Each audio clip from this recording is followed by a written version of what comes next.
Hello da Tanga, welcome to Gully Classroom. This is a special edition of Gully Dozen. Sir, what is Gully Dozen? Gully Dozen is a lecture where we are going to revise a complete chapter with the help of 12 MCQs. In this case, we are going to revise the chapter 1 of Geography, Resources and Development. Okay, sir. Sir, is there a Tamil version to this lecture? Yes, Tangam. This is the English version of this lecture. There is also a Tamil version which you can find it in the same playlist. You can find the Tamil version of the lecture in the same playlist. Okay, sir. Let us start the lecture of Gully Dozen in the chapter Resources and Development.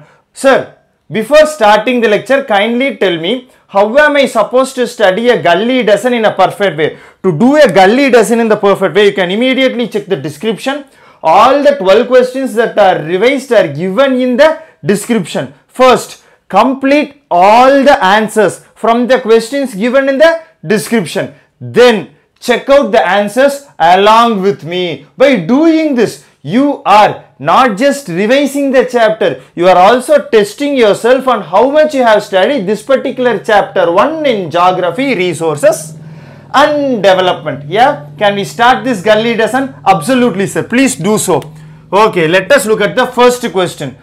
Fill in the blanks. Biotic resources are obtained from living things. Obviously, biotic resources are obtained from living things.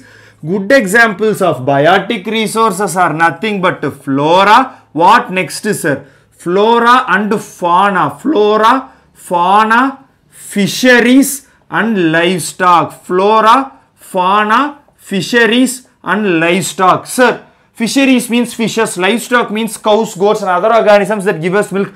What is flora and fauna? Flora means flowering plants, fauna means animals. So, the plants and animals that are found in the forest are usually tabulated as flora and fauna. They come under biotic resources, the resources which are obtained from animals.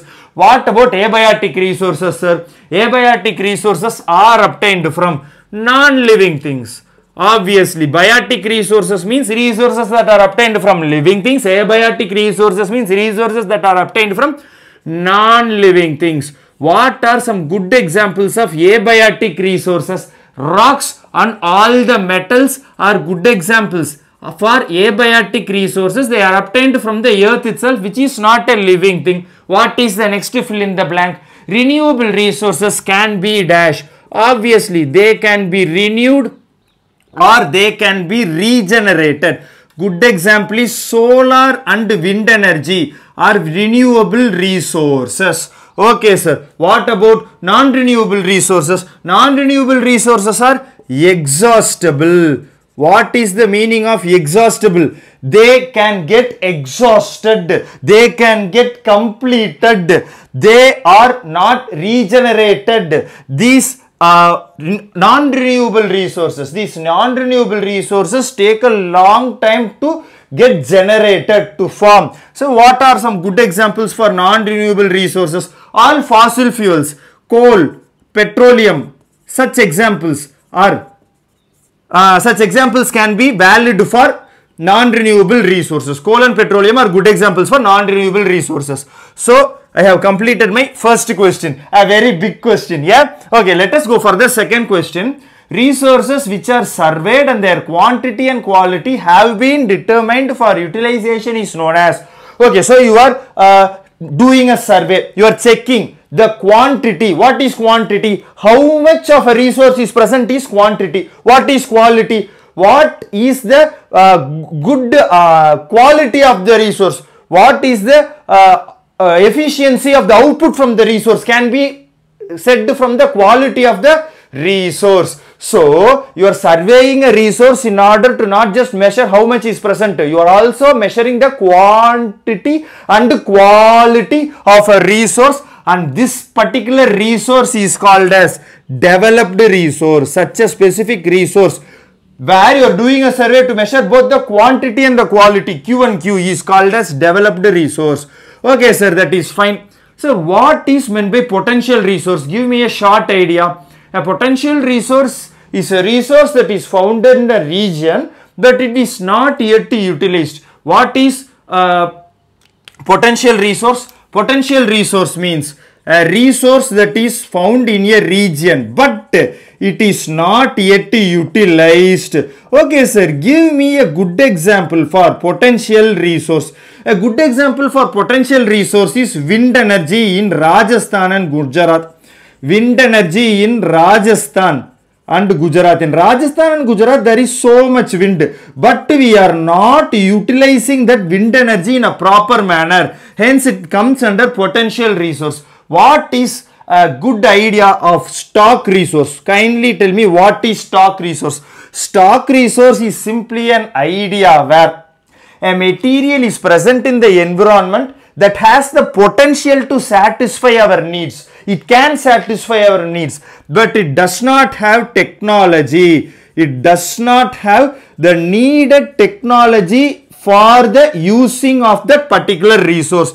A good example is we have a lot of hydrogen and O2 which can be used as fuel, but yet we do not have the technology for using this oxygen and hydrogen that is present in the environment for our energy needs. Yeah, that is basically the meaning of stock resource. Okay, what is the meaning of reserve resource? What is the meaning of reserve? Reserve is in fact a subset of stock. Reserve is in fact a subset of stock. What is meaning of subset of stock?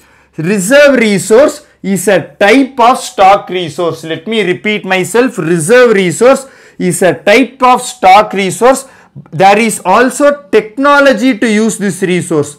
Here in stock resources, technology is not available, but in reserve resource, which is a subcategory of stock resource, there is technology available, but there are a lot of criteria why we are not using it. For example, hydroelectricity in India is a good example for reserve resource.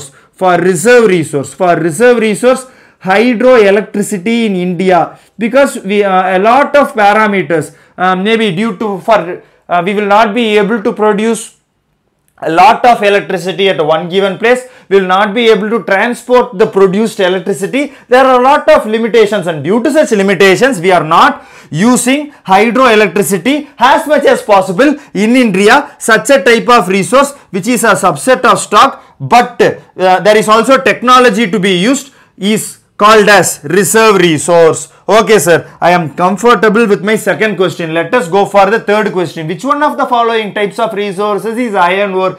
Iron ore is a resource.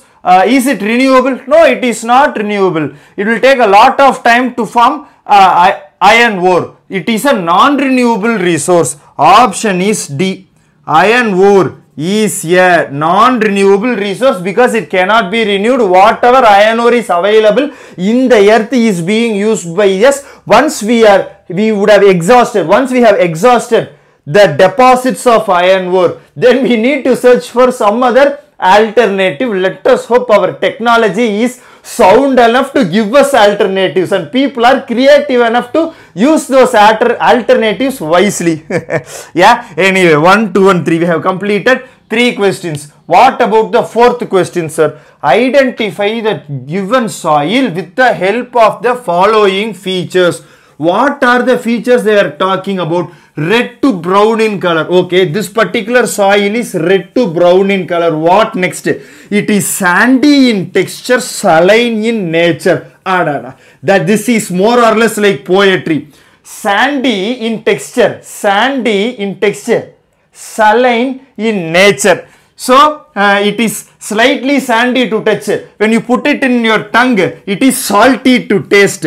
In the book they have more or less given it like poetry. What have they given? Sandy in texture, saline in nature. Okay sir, what is the next point? It lacks humus and moisture. What type of soil fits in this particular criteria? Arid soil fits in this particular criteria. Arid soil is sandy in texture, saline in nature. It is brownish in color, red to brown in color. It does not really have any humus. Okay sir, where is arid soil present? Arid soil is obviously present in and around Rajasthan. Okay sir, let us go for the fifth question. Laterite soil. is the type of soil which is most suitable for growing the crop of cashew nut? Sir, you gave away the answer immediately. I am sorry about that. Sir, but I can give you a reason why laterite soil is the type of soil which is most suitable for growing the crop of cashew nut. Cashew nut needs a well-drained soil. Cashew nut hates standing water. Standing water kills the crop of cashew nut. So, the soil needs to be well drained. Such a type of soil is usually laterite soil. Such a type of soil is usually laterite soil. So, laterite soil, because it is well drained, it is used for growing cashews. It is used for growing cashew nut. Okay, sir. What about the sixth question? Let us look at the sixth question. The sixth question is, read the features of the soil given below and name the related soil. What are the features? Develops in very high rainfall, and because of this very high rainfall, intense leaching take place. What is leaching? The very high rainfall is literally beating the soil and removing all the humus and the moist top content from the soil. So, what are the features? Develops in very high rainfall areas. Okay, so intense leaching takes place. The soil is being washed. Humus content is low because of a lot of rain. Because of intense leaching, humus content is low. What next? Develops in areas with high temperature. Okay, such a soil is nothing but laterite soil. Such a soil is nothing but laterite soil. Yeah, laterite soil, because the laterite soil develops in a region with very high temperature. All the microorganisms in the soil are killed because the rain is literally beating on the soil and washing away the topmost humus of the soil. What is happening? The soil is well drained. Just before a couple of seconds I told you, laterite soil is well drained. Okay, sir. Okay, sir. So, the answer for the sixth question is laterite soil. Yes, Tanga. Sir, kindly tell me, where is laterite soil present? Laterite soil is present in South India, ma. Tamil Nadu, Karnataka and Kerala. Tamil Nadu, Karnataka and Kerala have a well-drained good amount of laterite soil. What are the crops where you can, which can be grown in laterite soil? You can grow cashew nut, not just cashew nut. You can also grow other good plantation crops. What are examples of plantation crops? Where did I study about plantation crops? You studied about plantation crops in the chapter Geography, Agriculture. You can grow coffee and tea. You can grow coffee and tea. Hence, Tamil Nadu, Kerala and Karnataka have some coffee and tea estates in the hills because they have good amount of laterite soil. So, you can also grow cashew nuts in laterite soil. Okay, sir. I am comfortably understanding the idea of laterite soil. Let us go for the seventh question. The seventh question is, complete the following table with the correct information with regard to alluvial soil. Okay. With regard to alluvial soil. In alluvial soil, humus content is high. Yes, what is humus? The topmost layer of the soil which contain the dead organisms, dry leaves and other biodegradable waste material which contains all the very good nutrients for the soil is called as humus content. Is called as humus content. Okay, so this humus content is high. Okay, yes, alluvial soil contains very good amount of humus. What is the major area in which alluvial soil is present? Alluvial soil is present in northern plains. Alluvial soil is present in northern plains. Let us imagine that this is India. Let us imagine that this is India. Yeah. Okay. Here, this is my Deccan Plateau. Alluvial soil is present in the Gangetic plains. Alluvial soil is present in the Gangetic plains and it is also present in the coastal regions of the delta. But still, okay, in the coastal regions of South India, yeah, that is a better way of putting it. It is present in the northern plains and in the coastal regions of the southern India. Sir, what is present over here? Here black soil is present. Here what is present? Black soil is present. Sir, here what is present? Here there is Himalayas. So mountainous soil is present. Here there is Himalayas, mountainous soil is present. Okay, sir. What about this particular region? What is present over here? Here arid soil is present. That is basically Rajasthan. Arid soil is present. Yeah, this is a rough understanding of how soil is distributed in India. This is a rough understanding of how soil is distributed in India. Okay, sir. Okay, sir. Let us continue the 7th question. Okay, the major area is northern plains. It is suitable for the cultivation of. So alluvial soil is suitable for the cultivation of wheat, because that is the main thing that they are eating in the North India. They are also growing rice, they can also grow sugarcane, and they can also grow different cereals. Alluvial soil is versatile soil which can be used for growing different types of crops. You can also grow pulse crops. Yeah, so alluvial soil is present in the northern plains. It is used for growing wheat, rice, sugarcane, cereals, pulse crops. Basically, all types of crops can be grown in alluvial soil. It is very, very good for agriculture. Okay, what is the 8th question? Read the features of the given soil below and name the related soil. What is the first point? It consists of the properties of sand, silt and clay. So, what soil contains sand, silt and clay? Sir, alluvial soil contains sand, silt and clay. Okay, let us go for the second point. It is described on the basis of age. Sir, alluvial soil is described on the basis of the age. There are two types of alluvial soil, old alluvial soil and new alluvial soil. Old alluvial soil is called as Bangar. New alluvial soil is called as Kadar. Old alluvial soil is called as Bangar. New alluvial soil is called as Kadar. Okay, that is fine. What is the next thing? It is very, very fertile. So the answer for the 8th one is alluvial soil. The answer for the 8th question is alluvial soil. That is fine, sir. That is fine, sir. Okay, let us go for the next question.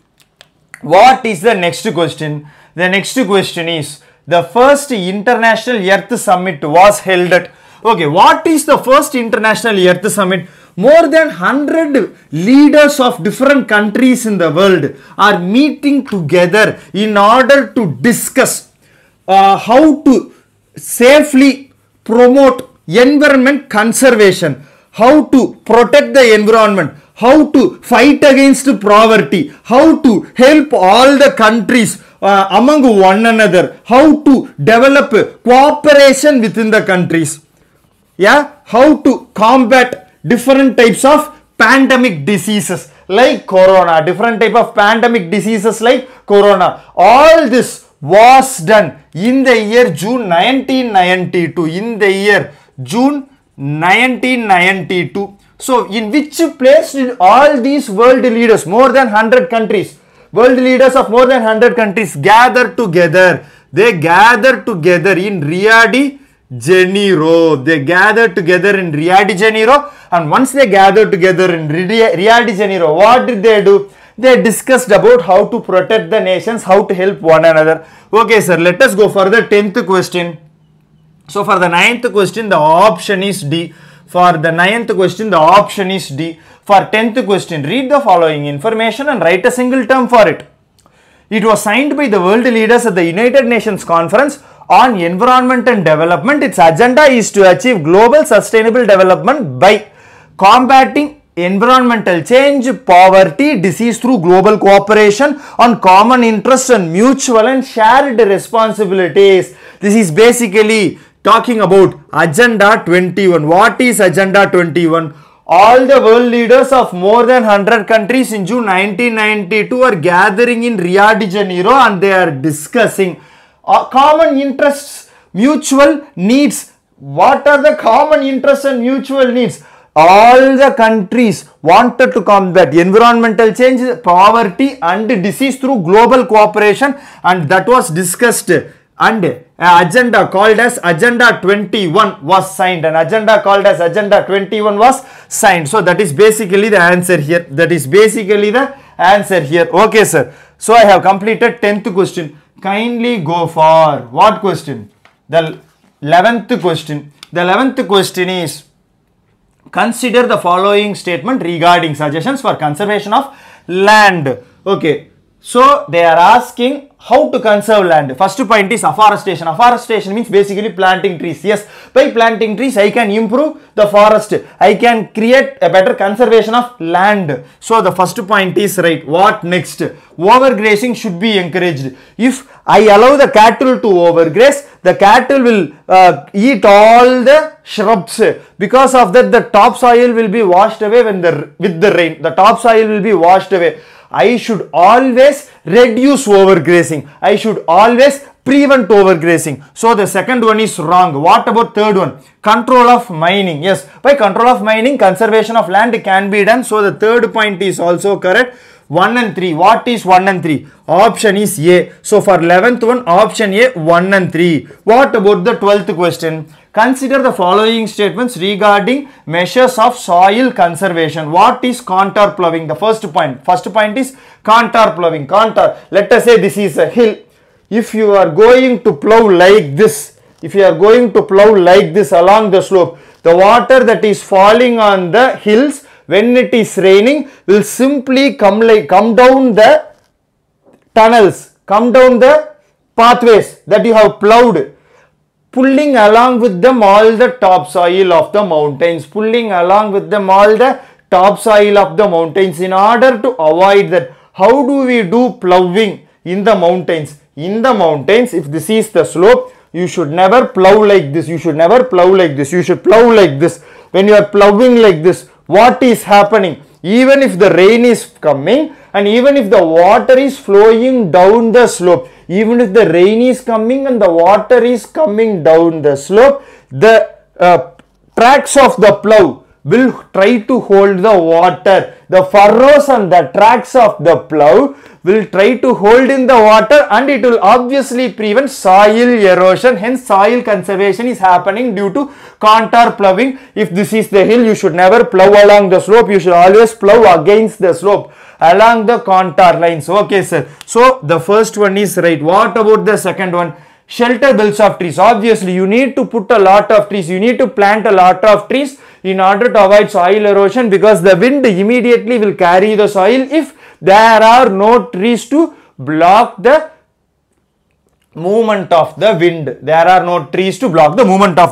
So the second is also an answer. What about the third one? Deforestation. No. Deforestation means you are cutting down the trees. If you are cutting down the trees, what will happen? If you are cutting down the trees, the soil will be washed away. You need to do afforestation for soil conservation. So the third point is wrong. 1 and 2 is right.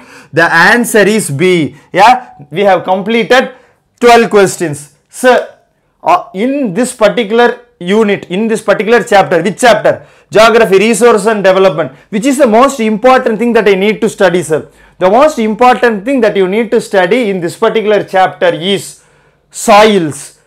I have completely taken all the 6 types of soils along with simple shortcuts on how to remember the different types of nutrients present in the soil, how to remember the states where these particular soils are present in the 4th lecture of this particular series. If you want to look at this lecture, you can type E4 in this particular series, or you can also go for T4 if you want to learn about soils in Tamil. Anyway, of the 6 types of soils, 4 types of soils are very, very important. Sir, what are the 4 types of soils? Very, very important. The 4 types of soils that are very, very important are arid soil. We have already seen about arid soil. Poetry. Which poetry? It is sandy in texture, salty in nature. Sandy in texture, salty in nature. That is basically arid soil. It is present in Rajasthan. It is slightly acidic. It is a slight. Okay. What next, sir? You have comfortably done.